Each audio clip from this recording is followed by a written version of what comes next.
Durante 3 décadas, Johnny Carson foi a pessoa mais famosa da televisão americana.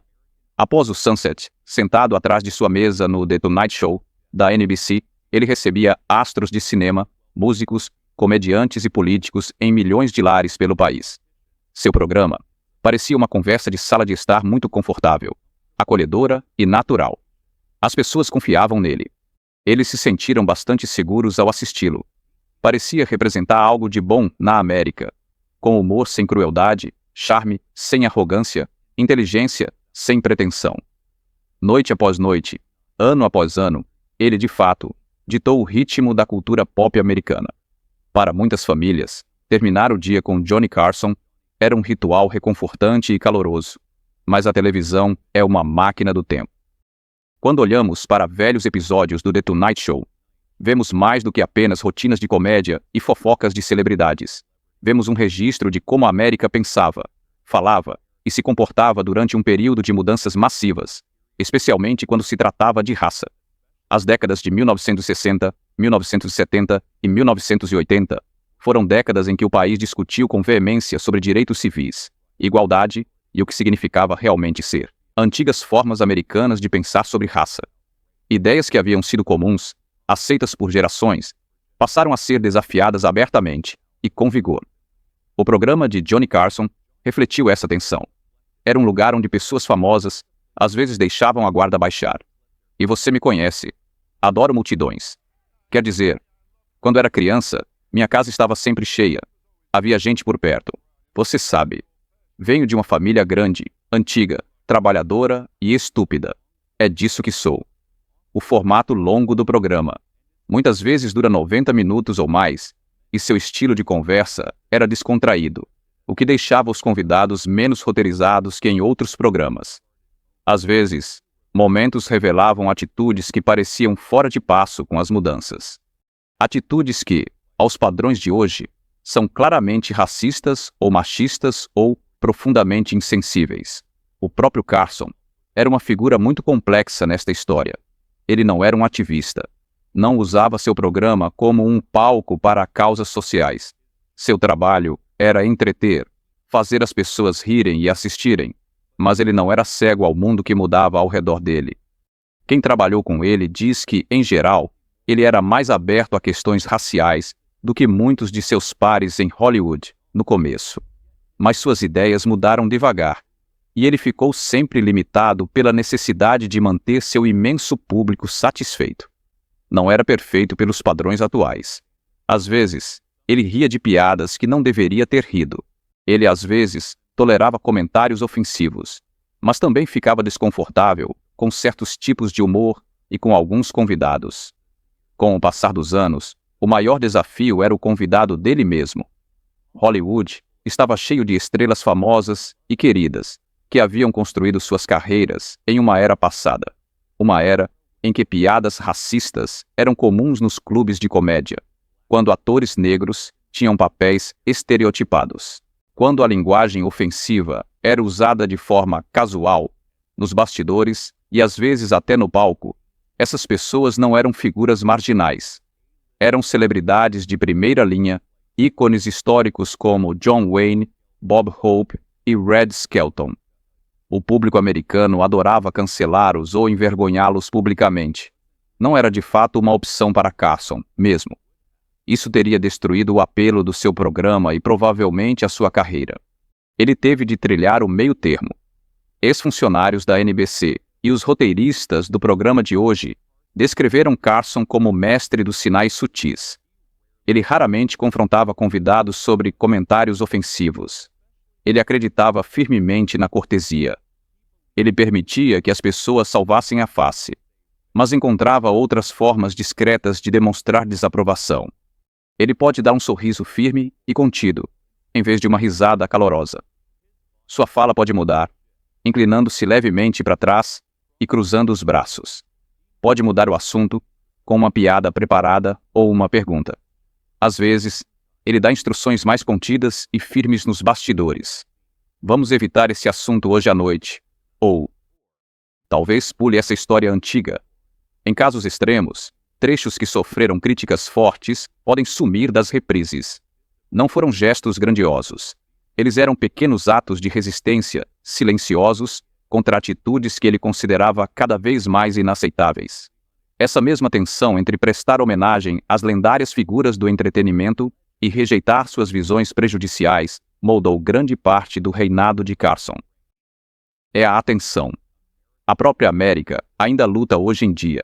Como podemos apreciar a arte quando o artista é muito falho? Como reconhecer o progresso sem fingir que o passado não aconteceu? Olhar para trás, para alguns dos convidados mais problemáticos de Carson, ajuda a entender não só a história da televisão, mas a lenta e bagunçada história. Muitas vezes, a América percorreu uma jornada polêmica sobre a raça na segunda metade do século XX. Não foi uma linha reta da ignorância à iluminação. Foi um caminho sinuoso, cheio de paradas, recomeços, compromissos e verdades incômodas. Aqui estão 7 convidados cujas aparições no Tonight Show revelaram essa jornada difícil. Um único John Wayne, o cowboy da América com o lado sombrio. Quando John Wayne subiu ao palco do Tonight Show, a plateia inteira irrompeu em aplausos muito calorosos. Ele não era apenas uma estrela de cinema. Ele era um símbolo que perdurou por décadas. Ele havia encarnado o herói americano, forte e silencioso, moralmente certo na tela, em filmes como Stagecoach, The Searchers e O Homem que Matou Liberty Valance. Ele representou os durões individualistas que defendiam a lei e a ordem, a coragem e a decência à moda antiga para milhões de espectadores. Ele personificou o melhor da América. Duro, mas justo. Com princípios, porém humano, Carson o tratou com um profundo respeito, quase reverência. Suas entrevistas eram calorosas, repletas de histórias sobre o Hollywood de antigamente e os faroestes, mas o verdadeiro John Wayne tinha visões que colidiam fortemente com essa imagem heróica. Em 1971, ele concedeu uma entrevista que hoje é lembrada como infame pela revista Playboy. Ele não apenas expressou posições conservadoras, ele fez declarações explicitamente racistas. O mais chocante foi isto: eu acredito na supremacia branca, até que os negros sejam educados a ponto de responsabilidade. Ele também defendeu os colonos europeus que tomaram terras dos nativos americanos, chamando os povos indígenas de egoístas por quererem manter seu próprio território. Ele descartou as preocupações sobre o racismo em Hollywood, sugerindo que os atores negros precisavam apenas trabalhar mais. Isso não era um pensamento privado. Foi publicada em uma grande revista. Todo mundo em Hollywood sabia disso. Carson também sabia. A questão era: como ele lidaria com Wayne no programa após tais comentários explosivos? Quem trabalhou no The Tonight Show diz que Carson não baniu Wayne. Não era o estilo dele. Wayne era estrela grande demais. Mas tudo mudou, com o tempo. Assista às entrevistas depois, mais tarde. Escoteiro Kit Carson. Não foi assim de fato. Fred Carson, eu era parente dele. Ele era o bêbado da cidade de Carson. Mas esse é o ponto. Você é. Eu vi um artigo. A amizade fácil, visível nos anos anteriores, vai se dissipando. Os sorrisos de Carson tornam-se mais contidos. Suas perguntas são mais educadas, ao menos, porém, menos pessoais.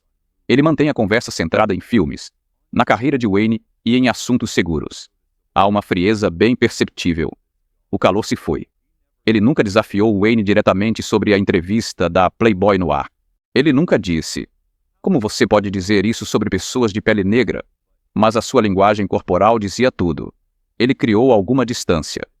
Ele tratou Wayne com cortesia profissional, mas já não com a mesma afeição pessoal. Este era o dilema de Carson em miniatura. Ele não podia ignorar uma estrela como John Wayne, mas também não podia fingir que as palavras racistas não tinham sido ditas. Sua solução foi bem sutil. Respeite a carreira do homem, mas retire o calor pessoal. Deixe o público perceber a mudança lentamente. A historiadora de TV Margaret Collins, que estudou horas dessas entrevistas, coloca de forma simples, claramente: Carson soube da citação, e as últimas entrevistas deles foram visivelmente mais frias. A cordialidade diminuiu significativamente. O caso Wayne nos força a enfrentar uma verdade desconfortável e incômoda que todos sentem. O homem, que milhões viam como símbolo da justiça americana, acreditava na supremacia branca. O afastamento silencioso da amizade de Carson foi um pequeno e imperfeito reconhecimento dessa contradição profunda. Ele não a resolveu, mas também não a ignorou completamente. Ele encontrou uma maneira, dentro das restrições do seu programa e de sua época, de mostrar que não aprovava. O que ele quer? Açúcar? Não. Não sei bem o que é aquilo. Bob Hope, o amado comediante. Com um passado racista, Bob Hope foi o herói de Johnny Carson. Hope foi um gigante do entretenimento americano. Sua carreira remonta aos anos 1920. Ele foi o apresentador do Oscar 19 vezes. Ele percorreu o mundo, apresentando-se para as tropas americanas durante guerras, ganhando imensa gratidão e respeito por parte de Carson e de sua geração. Hope era a realeza da comédia quando Hope apareceu no The Tonight Show. Carson claramente apreciou sua companhia. Ele riu facilmente das piadas de Hope, ouviu atentamente suas histórias de Hollywood antigas e o tratou com a reverência devida a uma lenda. Mas a comédia de Hope tinha um lado sombrio. Ele surgiu em uma época em que o humor racista era padrão. No início de sua carreira, Hope frequentemente se apresentava em blackface, uma prática horrível em que artistas brancos escureciam a pele e exageravam traços para zombar de pessoas negras. Suas rotinas estavam cheias de estereótipos étnicos, ridicularizando sotaques chineses, maneirismos judeus e padrões de fala italianos. Ele contou piadas que reduziram grupos inteiros de pessoas a caricaturas grosseiras. À medida que a sociedade mudou nos anos 60 e 70, muitos comediantes evoluíram. Eles viram que esse material feriu, totalmente, de fato. Eles aposentaram aquelas rotinas, de fato. A esperança foi amplamente recusada. Ele rejeitou críticas ao falar de seus velhos atos de blackface ou piadas racistas. Deu de ombros apenas. Era assim. As coisas eram feitas naquela época. Ele diria que via atitudes em mudança como uma forma de correção política que arruinava a comédia, e não como progresso rumo à decência humana básica. Pior ainda, ele não se limitava a usar apenas material antigo. Mesmo nos anos 80, durante aparições em programas como The Tonight Show ou roasts de celebridades, Hope às vezes soltava piadas raciais ou étnicas insensíveis. Ele usaria um sotaque asiático caricatural. Ele faria estereótipo preguiçoso sobre italianos ou sobre a frugalidade judaica. Não era sempre cruel, mas era informal, desatento e enraizado em décadas de tradição ofensiva.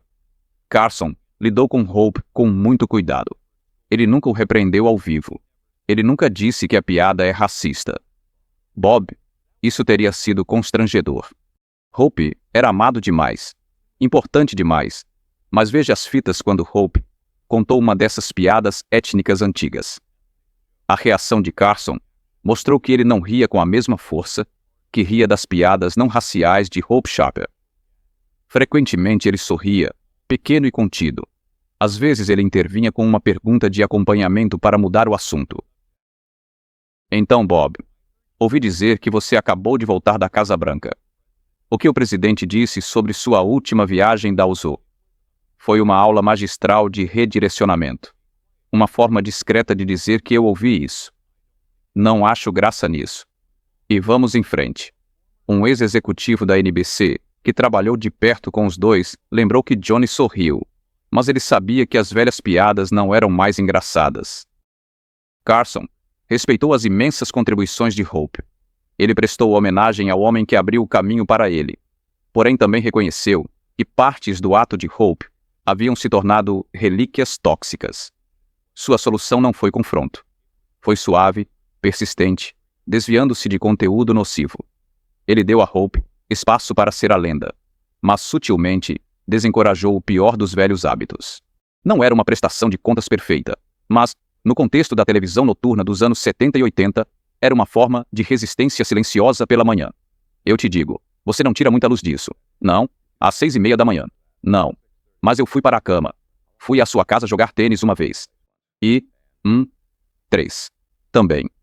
Charlton Heston, o herói bíblico, com uma política muito desdenhosa. Charlton Heston foi outro titã de Hollywood, também. Ele interpretou Moisés abrindo o Mar Vermelho em Os 10 Mandamentos também. Ele foi o heróico Judá Ben-Hur também.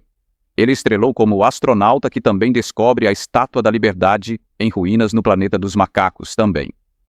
Sua voz poderosa e porte nobre o tornaram o ator de referência para papéis épicos sobre coragem e destino no The Tonight Show. Carson o tratava com respeito. Heston era inteligente, bem articulado e podia discutir desde Shakespeare até efeitos especiais, mas a persona dele fora das câmeras passou a ser cada vez mais definida pela política, especialmente depois de se tornar presidente da National Rifle Association, NRA, nos anos 90. Suas visões sobre raça, no entanto, eram problemáticas muito antes disso. À medida que o movimento pelos direitos civis lutava pela igualdade nos anos 1960 e 1970, e à medida que as discussões sobre racismo sistêmico cresceram nas décadas de 1980, Heston frequentemente desconsiderava essas preocupações. Ele frequentemente descrevia os ativistas dos direitos civis como queixosos. Ele insistiu que o racismo era coisa do passado, uma relíquia da história, não um sistema contínuo de vantagem e desvantagem. Ele argumentou que concentrar-se na desigualdade racial era divisivo e anti-americano. Embora Heston raramente usasse os insultos cruéis de eras passadas, sua rejeição ao racismo sistêmico era, por si só, uma forma de dano.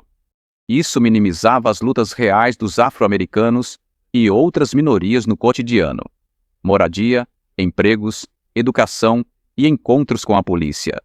Bastidores. Pessoas que trabalharam com ele disseram que podia ser abertamente desdenhoso dos líderes dos direitos civis. Usaria linguagem racista quando frustrado, estereotipando comunidades. Isso criou um claro contraste com sua imagem na tela como campeão dos oprimidos, Carson, sempre o diplomata. O diplomata não perguntou a Heston sobre política racial durante as conversas. Ele manteve o foco em filmes, no ofício de Heston, em assuntos muito leves. Mas no programa desta noite, os roteiristas notaram uma mudança. Carson evitou pressionar demais. Um deles lembrou que diria aos escritores, em privado, para deixar os trechos com Heston mais leves. Foque-se bem nas histórias de Ben-Hur, não nos acontecimentos atuais. Carson reconheceu a tendência de Heston de se desviar para território controverso. Sua solução foi preventiva. Ele conduziria as conversas para um terreno seguro e nostálgico. LSD Fabricação. Trabalhando com o diretor Cecil B. DeMille. Os desafios de filmar as corridas de quadrigas.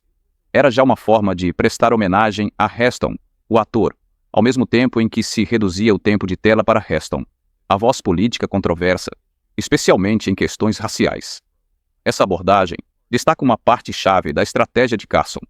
Ele separou a arte do artista o máximo possível, especialmente quando o artista era tão monumental quanto Heston. Ele poderia muito celebrar 10 mandamentos sem endossar as ideias de Heston. A rejeição da luta racial moderna. Ele foi anfitrião cordial, mas sua cuidadosa escolha de temas traçou fronteira discreta. Ele deu a Heston uma plataforma para seu legado, mas não deu passagem livre para suas opiniões mais divisivas. Como observador, notou com franqueza que ele interpretou Moisés, mas tratou metade do elenco como se ainda estivesse no Egito. Carson, o desvio sutil foi a forma dele notar aquela brecha sem atrapalhar a entrevista. Ouvi você por muitos anos. Foi ótima, aproveite. Você realmente estava, na sala verde. Bem, temos que caçar os dois. Havia um garçom e um cavalheiro negro ali dizendo, estou aqui apenas para te roubar. Na verdade, havia um cavalheiro negro na sala verde. Sim, aquele ali. Duvido disso. Sim, você vai duvidar disso. É verdade. Mas o que você sabe, afinal? Então, o que há de novo além da competição? Para Don Rickles, o insultador de oportunidades iguais, com uma veia cruel. Don Rickles foi o comediante favorito de Johnny Carson. Carson amava Rickles, por seu estilo destemido de insultos rápidos, sem pudor. Ele teve Rickles no Tonight Show mais do que qualquer outro humorista de stand-up. Em mais de 100 vezes, Rickles entrava no palco com carisma.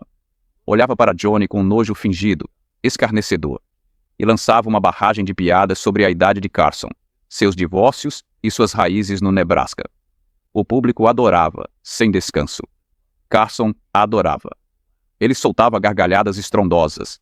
Rickles tornou-se conhecido como Sr. Calor, um apelido hilário para alguém cujo ato se baseia em derrubar as pessoas. Rickles insistia que seus insultos eram para todos, sem exceção. Ele zombava de todos, pessoas gordas, pessoas magras, homens, mulheres, pessoas de todas as etnias. Ele afirmou que não tinha malícia. Era apenas comédia, mas a realidade era mais bagunçada. Suas apresentações dependiam fortemente de estereótipos raciais e étnicos. Ele usava sotaques: italianos, judeus, asiáticos. Ele fez piadas sobre pessoas negras serem preguiçosas ou supersticiosas. Ele usou insultos raciais.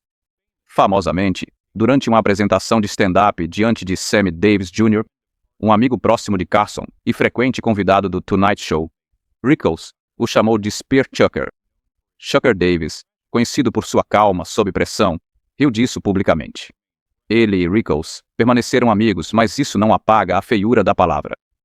Rickles ocupava um espaço estranho, pois insultava pessoas brancas poderosas. Pessoas também, como Frank Sinatra, outro amigo, e porque estrelas como Davis o toleravam, muita gente o perdoou. Diziam: "Ah, isso é só Dom. Ele não está dizendo isso de verdade. Ele é um ofensor que ofende a todos igualmente." Mas críticos, então e agora? Discuta, isso não chega ao ponto. Rickles costumava menosprezar pessoas em posição de poder menor. Ele zombava de grupos com menos poder, usando estereótipos que reforçavam preconceito real. Chamar executivo branco poderoso de barato é diferente de usar ofensa racial contra artista negro. Mesmo que o artista seja famoso, o dano não some só porque o alvo sorri. Carson adorava Rickles. Ele achava que era genial, mas Carson tinha limites. Um ex-produtor do Tonight Show lembrou um momento tenso nos bastidores. Johnny disse a um produtor: "Se ele disser aquela palavra novamente, a palavra com N, vamos cortar para o intervalo comercial." Logo, Carson percebeu que alguns limites não podiam ser ultrapassados na televisão de rede, mesmo pelo seu comediante favorito. Ele permitiu a Rickles bem mais folga do que quase qualquer outra pessoa. Os insultos, os estereótipos, bem como a ousadia. Mas ele desenhou uma linha dura contra as ofensas mais vil. Foi um compromisso. Ele protegeu cuidadosamente a apresentação do seu amigo, ao mesmo tempo tentando proteger o público do pior disso. O caso de Rick mostra a inconsistência de como o racismo era regulado na TV, relacionamentos pessoais e o poder das estrelas importavam, porque Carson amava Rickles e porque Rickles também insultava estrelas brancas. Seu material racial era frequentemente perdoado, de forma que não aconteceria com um comediante menos conhecido, especialmente um comediante negro. A tarefa de Carson de equilibrar entre afeto verdadeiro e a percepção crescente do dano ficou evidente. Ele defendia o gênio de Rickles, enquanto discretamente tentava conter seus aspectos mais destrutivos. Era caótico, imperfeito e refletia uma época em que as regras da comédia ofensiva ainda estavam sendo escritas. 5. Burt Reynolds, a estrela carismática do Sul com pontos cegos. Burt Reynolds era puro ouro de bilheteria nos anos 70, com seu bigode característico, sorriso fácil e papéis como rapazes do Sul charmosos, rebeldes e bons rapazes do interior em filmes como Smokey and the Bandit e Deliverance. Ele era o maior galã. Suas frequentes aparições no Tonight Show eram entretenimento puro, sempre proporcionando momentos de puro divertimento aos telespectadores.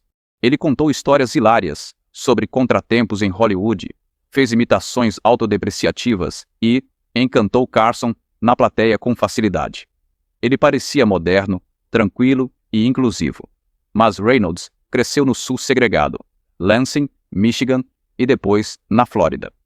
Enquanto ele era mais progressista do que muitos de sua geração, velhos hábitos e pontos cegos às vezes surgiam. Seu humor, às vezes, caía em racismo casual ou em estereótipos.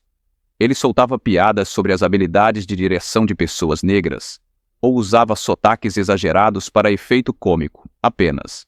Não era o ódio explícito dirigido a John Wayne, mas era descuidado e refletia o ambiente em que ele foi criado. Um incidente se destaca. Durante uma aparição em 1978, Reynolds mergulhou em uma sequência de piadas sobre os nativos americanos. Suas piadas baseavam-se em estereótipos grosseiros, retratando-os como excessivamente sérios em relação à natureza, obcecados pela paz. Pipes, desconectados do mundo moderno. Não era sutil. Era humor preguiçoso e ofensivo, explorando clichês. A reação foi rápida.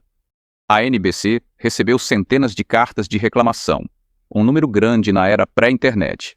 Ao escrever uma carta, exigia-se esforço real. O público ficou irritado. Eles sentiram que as piadas desprezavam um grupo já marginalizado. A resposta de Carson foi importante. Ele não pediu desculpas publicamente no ar. Ele não repreendeu Reynolds, mas nos bastidores agiu. Um ex-executivo da NBC confirmou que Carson retirou as imagens das exibições há muitos anos. Isso foi um grande e importante negócio. As reprises do Tonight Show eram uma programação de grande valor, banindo aquele segmento. Carson enviou uma mensagem muito clara. Este conteúdo era totalmente inaceitável. Ele protegeu Reynolds de constrangimento público, sem confronto no ar, mas também protegeu seu público da exposição repetida a estereótipos prejudiciais. Foi Carson, em sua forma mais pragmática e guiado por valores, de modo discreto.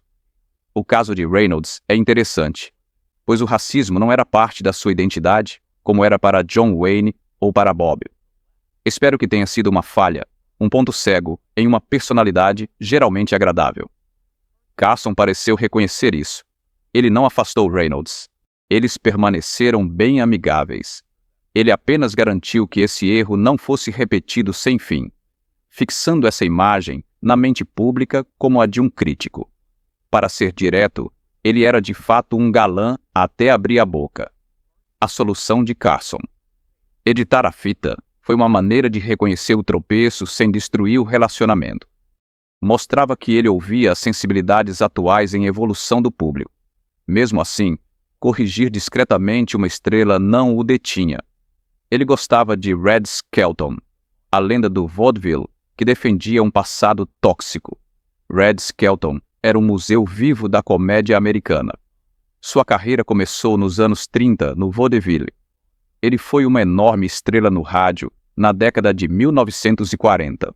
Ele apresentava seu próprio e querido programa de variedades na televisão, nas décadas de 1950 e 1960, para Johnny Carson, que cresceu assistindo-o. Skelton foi uma figura fundamental. Um mestre comediante, Carson o tratou com imenso respeito. Sempre que ele aparecia no Tonight Show, deixava Skelton fazer suas pantomimas clássicas. A rotina Guzzler's Gin Drunk. O caipira Fred, o parasita de sempre. O público adorou a nostalgia, mas as raízes cômicas de Skelton estavam fortemente ligadas ao racismo, como quase todos os artistas de vaudeville e de rádio da antiga era. Ele montou parte de seu número no minstrelismo, a degradante tradição de artistas brancos em blackface que zombam negros em plateias. Ele usava dialetos exagerados, mostrava personagens negros, preguiçosos ou tolos, e se apoiava em estereótipos racistas para arrancar risadas. Isso não era incomum em sua época. Era o padrão da indústria. O problema é que Skel nunca de fato reconheceu o quão prejudicial isso era. À medida que a América avançava para a era dos direitos civis e além, ele se tornou defensivo. Durante entrevistas, incluindo no The Tonight Show, Skel Woods às vezes reclamava da correção política. Ele reclamaria que as redes eram sensíveis demais com relação à raça, que censuravam coisas boas, limpas e divertidas. Ele via esforços para aposentar caricaturas racistas, não como progresso moral, mas como ataque ao próprio humor. Ele lembraria, com saudade, os bons tempos do vaudeville, defendendo implicitamente práticas racistas que faziam parte dele. Um antigo executivo da NBC lembrou que ele havia criticado as redes por terem ficado sensíveis demais quando se tratava de raça durante suas aparições posteriores. Isso gerou momentos bem constrangedores. Carson encontrava-se numa posição bastante difícil. Ele venerava o talento ímpar e a significativa contribuição de Skelton para a rica história da comédia. Ele não podia nem queria expor publicamente o homem que o inspirou. Porém também sabia qual era a tolerância do público para com as queixas de Skelton sobre as redes supersensíveis estavam definhando. Assista às entrevistas mais tarde, quando os esqueletos começaram a trilhar esse caminho. o engajamento de Carson cairia visivelmente. Seus sorrisos ficariam cordiais, porém distantes. Ele logo mudaria o assunto. Letrado. Isso me leva à sua rotina de difamação. Como chegou nisso? Conduziria a conversa com firmeza, voltando às inegáveis habilidades de Skelton, comédia física afiada, seu timing preciso e sua capacidade de se conectar com o público, afastando-se de suas visões ultrapassadas sobre sensibilidade racial. A observação-chave aqui é simples. Johnny respeitou seu legado, mas o público deixou de rir. Primeiro, Carson não precisava dizer que Skelton estava errado. A reação morna do público às queixas dele sobre correção política dizia tudo sobre ele. Carson entendeu. Ele prestou homenagem ao artista que o formou, mas respeitou seu público moderno o bastante para minimizar a divulgação de ideias que eles achavam cada vez mais ofensivas. Ele deixou a comédia brilhante de Skelton falar por si, abafando calmamente os resmungos do velho sobre um mundo que muda. Foi um ato de preservação, preservando o que havia de melhor para as novas gerações, enquanto deixava o pior de seu passado desaparecer tranquilamente. 7. Buddy Hackett, o comediante. Congelado em um passado racista, antigo. Buddy Hackett foi presença constante no The Tonight Show, um comediante de rosto de borracha, com uma voz distintiva, quase choramingante. Ele era conhecido por um humor ousado que quebrava limites. Também contou piadas sobre sexo, casamento e as absurdidades do dia a dia, que fazia Carson rir até lágrimas escorrerem. Hackett parecia um cara divertido, parte do círculo íntimo de comediantes favoritos de Carson, ao lado de Don Rickles e Joan Rivers. Mas o ato de Hackett continha um núcleo muito problemático que nunca evoluiu, ao contrário de Rickles, que insultava a todos e tinha amigos poderosos em comunidades minoritárias, ou Bob Hope, que moderava seu material mais extremo. Hackett manteve-se teimosamente fiel ao humor racista e étnico de seus primeiros anos de carreira, nos clubes da Borscht Belt dos anos 1950. Suas rotinas tinham insultos, sotaques exagerados, estereótipos degradantes sobre chineses, italianos e judeus, além de preconceitos contra negros, mexicanos e outros. Ele não apenas escorregava de vez em quando. Esse material já estava entrelaçado no tecido de sua comédia. E ele se recusou a mudar isso. Enquanto outros comediantes se adaptavam à compreensão da sociedade sobre o racismo, Hackett Doug era conhecido entre colegas como alguém que nunca parava de contar insultos da era da Segunda Guerra Mundial. Isso criou uma tensão real no The Tonight Show, especialmente à medida que os anos 1970 viraram os anos 1980. A audiência de Carson tornava-se mais diversa. Os padrões estavam mudando. A apresentação de Hackett parecia cada vez mais destoante, chegando mesmo a chocar muitos telespectadores. Cartas de reclamação chegaram após suas aparições, ao contrário do que aconteceu com o único segmento ofensivo de Burt Reynolds. Este era um padrão. Hackett não tinha um ponto cego. Este era o estilo escolhido dele. Carson costumava ser tão sutil que teve que agir com mais firmeza. Um ex-funcionário do Tonight Show revelou que Carson proibiu uma rotina de ir ao ar novamente. Depois de um segmento particularmente ofensivo, no meio dos anos 70, que provocou uma tempestade de reclamações, Carson deixou bem claro para Hackett, sem dúvida. Essa parte específica, provavelmente repleta de insultos e estereótipos cruéis, ficou fora dos limites para sempre. Foi uma intervenção direta, rara, vinda de Carson. Ele valorizava o talento e a amizade de Hackett, mas não podia permitir que esse tipo de material continuasse chegando a milhões de lares. A proibição não foi tornada pública. Não houve anúncio durante a transmissão, mas nos bastidores o limite foi definido. Hackett ainda podia aparecer no programa, contar suas piadas ousadas, mas não raciais, e fazer parte da família Carson. Porém, aquele material tóxico foi cortado. Isso resume a tragédia de Hackett. Ele pertencia a outro tempo e não quis deixá-lo. Sua identidade cômica ficou congelada nos anos 50, antes do movimento dos direitos civis transformasse a América. Adaptar isso significaria mudar quem ele era como artista. A solução de Carson foi compromisso. Ele não proibiu tudo de uma vez, honrando contribuições e a amizade entre eles, mas traçou uma linha firme, contra o conteúdo mais prejudicial para proteger o público. Mesmo quando significava limitar a apresentação de um amigo, era a forma de Carson dizer: podemos amar o comediante, mas nem tudo do seu humor precisa ser amado. Pedaços do passado precisam ficar no passado,